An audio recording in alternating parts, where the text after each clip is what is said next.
For the pizza Subway example, we said the absolute value of R was greater than 0.811, and so there is sufficient evidence to claim a linear relationship. So if we know that there is a linear relationship, we should be able to find the equation of a line that best fits the data. It'd be easy to do if we had just two ordered pairs and if we remembered point-slope form from algebra. You're not going to have to remember that here because your calculator is actually going to give you the slope and the y-intercept, and that's all you need to plug in to get your equation of your line. If we only had two ordered pairs, go back to algebra for a second. If we only had two ordered pairs, let's say we're only going to use the ordered pairs for 1960 and 2003. What's the ordered pair that would represent pizza, Subway for the year 1960?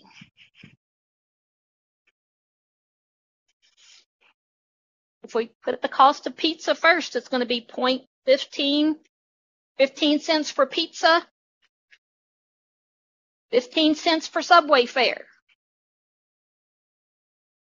In 2003, pizza's $2 and Subway fare's $2. If we only use those two ordered pairs, then we could find the slope of the line. And again, you're not going to have to do this in the homework, but this is just helping you understand what the calculator is giving you when it gives you the slope. If we only had these two ordered pairs, then, and we put them into the slope formula, we would have 2 minus 0.15 over 2 minus 0.15, or 185 over 185. What's the slope of that line? 185 divided by 185 is 1. The slope of that line is 1.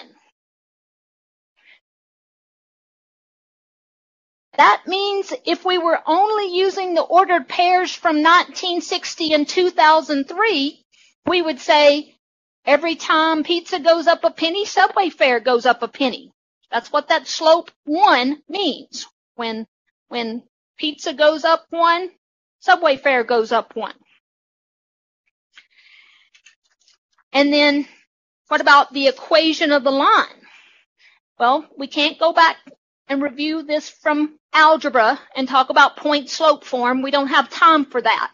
But if you just look at these two ordered pairs and notice, hey, x and y are the same thing in both of those ordered pairs, you could figure out that the equation of this line is just y equals x. Whatever x is, y is the same thing, at least for those two ordered pairs. Now, in algebra, that equation is in a form that we call slope-intercept form.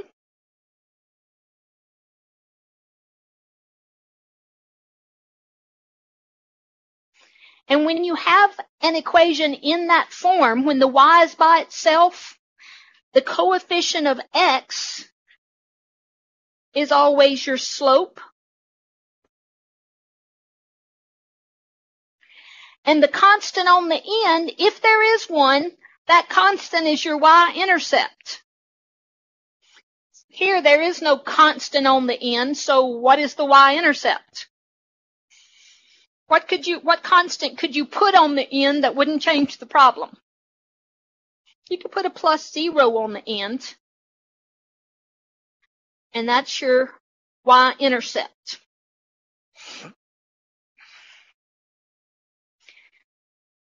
You don't have to remember that from algebra. You don't have to be panicking if you don't remember that from algebra, because the calculator is going to give us these two things, the slope and the y-intercept. All we have to know is put them in these two places, and there's our equation.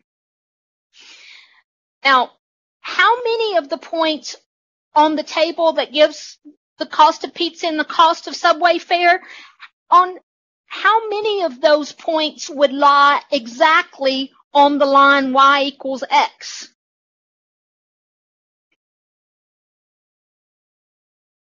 What? I see more than that. I see more than 2 ordered pairs where the X and the Y are the same thing. How many? 4. In 1960, Y equals X, in 73, in 85, and in 2003. So 4 of those ordered pairs would fit the line perfectly. What about those other 2 years, 1995 and 2002? Would they be on the same line? No, because the Y doesn't equal the X. So 4 would be on the line and 2 would not. Could we find a different line that did hit all 6 points? No. I mean, it hits 4 of them, but there's no way it's going to hit the other 2. So in statistics, we're not looking for the single line that hits every point. We're looking for what's called the line of best fit, the line that fits the data as good as any line could possibly fit the data. That's going to be called the regression line. And the regression line, the regression equation, looks just like point slope form using different variables. Our little y has a y hat on it for sample y values. It's the y-intercept is written before the slope. That's no biggie. The coefficient of x is still the slope, and the constant is still the y-intercept. The calculator is going to give me the a and the b. All I have to do is round them to 3 decimal places and plop them in there, and then I'll have the equation of the line. X is called the predictor variable. You give me some value of x, and I can use it to find y. Y is called the response variable. I threw that in there just because I think on some of the homework problems it says which is the response variable, which is the predictor variable. X is predictor, Y is response. We're going to round A and B to 3 significant digits. This is called the regression equation. A picture of it, the graph of it, is called the regression line, or the line of best fit. In order to find the equation of the line, there are going to be 3 requirements we have to check. As soon as we talked about simple random sample, I said for everything else that we do the rest of the year, rest of the semester, your data is going to have to be from a simple random sample because that's the best kind of sample there is. That's true here. And then you have to look at the graph and go, yeah, it looks like a line would fit it pretty well. Pretty well subjective. It's kind of a gut level. Yeah, it looks like a line would fit it, or no, it doesn't look like a line would fit it. And then if there are outliers, they need to be investigated closely. Again, they may be accurate. They may just be this freaky fluke thing that happened once. If they're those freaky fluke things that happen once, you need to toss them out because they will significantly affect the value of R. All right, let me show you where to get that slope and y-intercept. It's the same place you got your R. When we ran linear regression t-test, we scrolled all the way down to the very bottom to get our R, and R was 0.988. Well, up at the very top, it gave us the A and the B. We just didn't talk about what they were. It even gives me the linear regression equation, so I make sure I put these numbers in the right place. The B is the slope, put it in the coefficient of X. The A is the y-intercept, put it as the constant. So for our pizza Subway data, A rounded to 3 decimal places would be 0.035. And B rounded to 3 decimal places would be 0.945.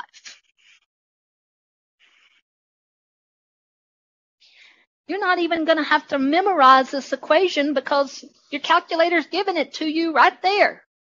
Just put 0.035 in place of A and 0.945 in place of B.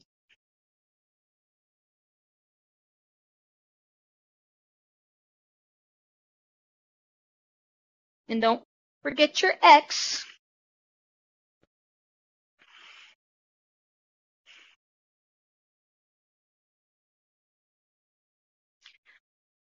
That's the regression equation. And if we graphed it, its graph would be called the regression line. And we could use that equation to predict other things. We could say, so what about when pizza costs $3 a slice? What will Subway fare be then? So what if pizza costs $10 a slice? What will Subway fare be then? At the very beginning, I said there were 3 objectives. 1, determine whether or not there is a linear relationship. Well, our R being so close to +1 told us that answer was yes. The second thing we were going to do is find the equation of the line. The calculator's really going to do that for us. And the third thing we're going to do is, given a different X, make a prediction about what Y would be for that given X. All right. That is the next slide, right? Okay. Making sure my order's not getting mixed up. In that equation, what was the slope of the line? Which one of those numbers is the slope? The coefficient of X, the 0.945. Remember when we said it looks like, for at least if we were only using 2 ordered pairs, it seems like every time pizza goes up a penny, Subway fare goes up a penny. That's darn close to the slope of 1. What's the y-intercept? 0.035. When we used the 2 ordered pairs for 1960 and 2003, we came up with the equation y equals x. What was the slope of that line? 1. The coefficient of x was 1. And what's the y-intercept? Since there was no constant on the end, it was 0. That was using only the first and the last ordered pair from our data. But is that pretty close to what we got when we used all the ordered pairs? Yeah, that's darn close to 1. That's darn close to 0. Is that a fluke? Or should we have expected to get a slope and a y-intercept very close to this? We should have expected it, because why? There's a very strong linear relationship between the x's and the y's. For the ordered pairs, x and y were the very same thing. The other 2 weren't far from each other. And so, yes, I did expect that to be very similar to what I got for the regression equation. And because there is a very strong linear relationship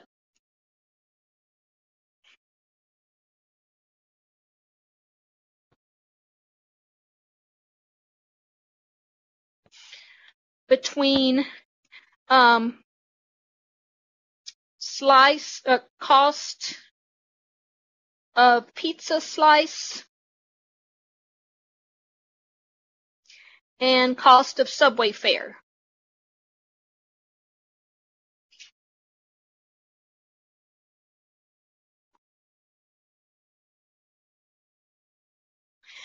At least for that data that we had from 1960 to 2003.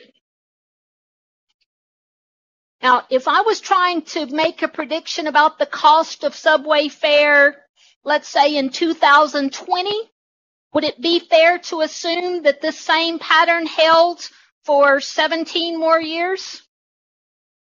No, things could have changed.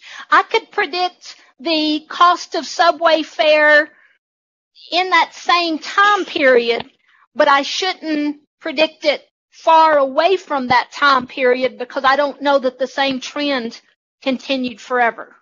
That's going to be important in just a minute. We'll come back to that. All right. So you already have, everybody press zoom and number 9 again to get back to your scatter plot.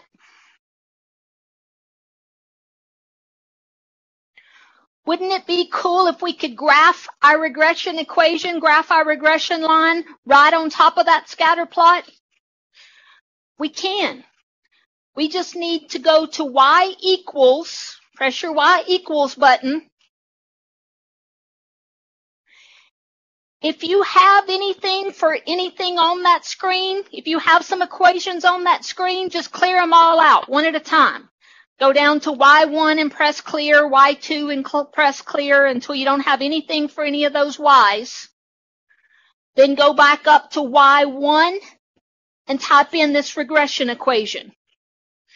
0.0346 plus 0.945. And then to type in that x, you have a button that says x and R and T and theta, I believe,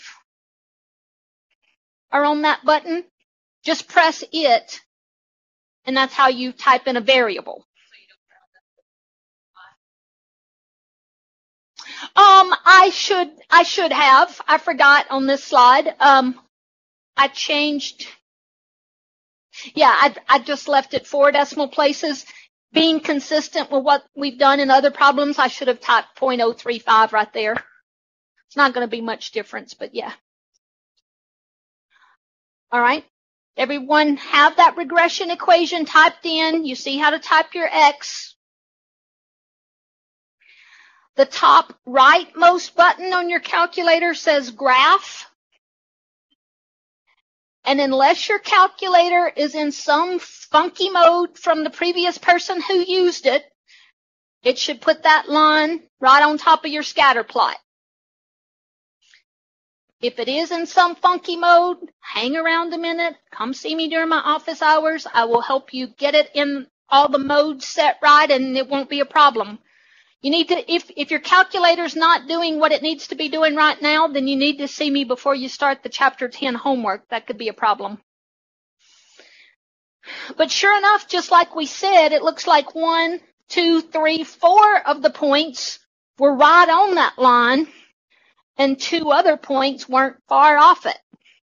So that's our line of best fit. Now, in the homework, since you can't hold your calculator up to the screen on your computer and say, here is my scatter plot, it's going to be multiple choice. You just pick A, B, or C, A, B, C, or D that looks most like the screen on your calculator. So you may have to do the scatter plot and choose A, B, C, or D, and then you'll probably have to type in the value of R. And then if it says, is there enough evidence to suggest a linear relationship, then you'll need to look at the critical values on that table and say either yes, there is, or no, there's not. Then it'll say, find the equation of the line. That's on the same calculator screen as your R, your A and your B. And then there may be a final multiple choice. So which one of these best represents the scatter plot with the regression line graphed on it? All right. We have previously determined that regression equation should fit the data pretty well. And if it does fit the data pretty well, we should be able to use it to predict, okay, what's subway fare going to cost when pizza is $2.50? If this regression line is a good fit for the data and it can be used to make other predictions, how will I find the answer to the question, okay, what's Subway fare going to cost when pizza costs $2.50 a slice? Just put that in the place of X and punch it on your calculator. 0.0346. I'm not talking about in the graph menu. I'm just talking about on a clear screen. Type 0.03. Snap. There's another typo. I'm trying to get all my typos fixed. That's 0.0. Y'all look up and fix that on your screen. Supposed to be 0.0346, or you could just use 0.035 plus 0.945 times 250.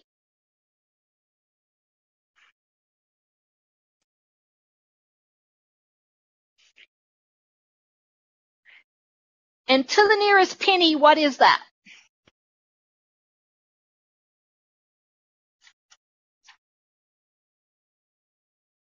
I didn't hear you, Gina. $2.40?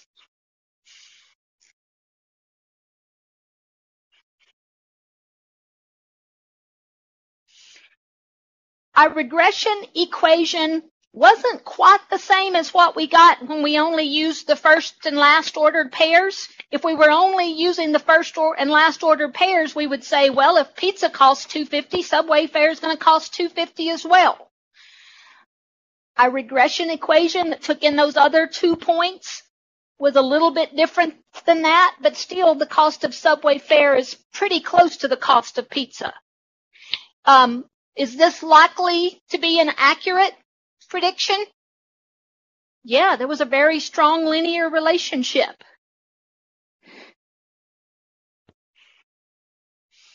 There is a very strong linear relationship. Based on that R value we found, that R value of 0.988 indicates a very strong linear relationship.